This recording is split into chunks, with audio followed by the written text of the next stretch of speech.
সেলফিকে একটি মানসিক ভারসাম্যহীন বিষয় বলে ঘোষণা করেছে আমেরিকান সাইকিয়াট্রিক অ্যাসোসিয়েশন।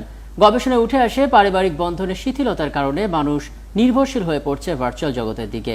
সামাজিক মাধ্যমে একটা সেলফি দিয়ে নিজেকে সামাজিক প্রমাণের চেষ্টায় মগ্ন এখন সবাই। পশ্চিমা এই ট্রেন্ডের হিড়িক পড়েছে বাংলাদেশেও। বিশ্লেষকরা বলছেন, পারিবারিক বন্ধন বাড়াতে না পারলে আমাদের দেশও সেলফি রূপ নিতে পারে এক ভয়ঙ্কর ব্যাধিতে। রাকিব হাসান জানাচ্ছেন বিস্তারিত।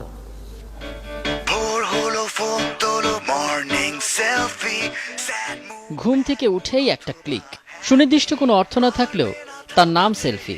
অর্থ যাই হোক না কেন, তরুণ তরুণীদের কাছে জনপ্রিয় এক ট্রেন্ডের নাম এটা।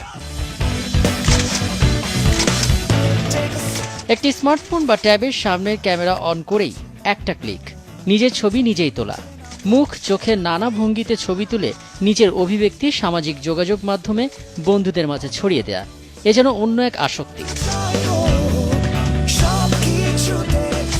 শুধু তরুণদের মাঝেই না, সেলফির হাওয়া লেগেছে যুক্তরাষ্ট্রের প্রেসিডেন্ট বারাক ওবামা থেকে শুরু করে বিশ্বের সবচেয়ে বড় গণতান্ত্রিক রাষ্ট্র ভারতের প্রধানমন্ত্রী নরেন্দ্র মোদীর গায়ে। সেলফিকে কেন্দ্র করে হচ্ছে গান কিংবা নাটক, বানানো হয়েছে ডাবম্যাশও। সব বয়সীরা যেন ভুগছে সেলফি জ্বরে, কেউ জেনে কেউ বা না জেনে। নিজের ইমেজটা ওইখানে ধরে অন্যকে জানানো যায়। সবাই তুলছে, তাই আমিও তুলছি। ছবি তোলার এই অদ্ভুত ধরন নষ্ট করে দিচ্ছে মানুষের স্বাভাবিক চিন্তার বিকাশকে।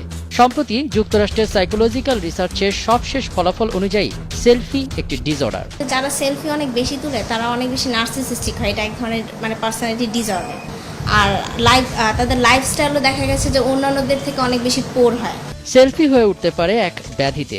এই ব্যাধি থেকে মুক্তির জন্য পারিবারিক সম্প্রীতি বাড়ানোর পরামর্শ দেন এই মনোবিশ্লেষক।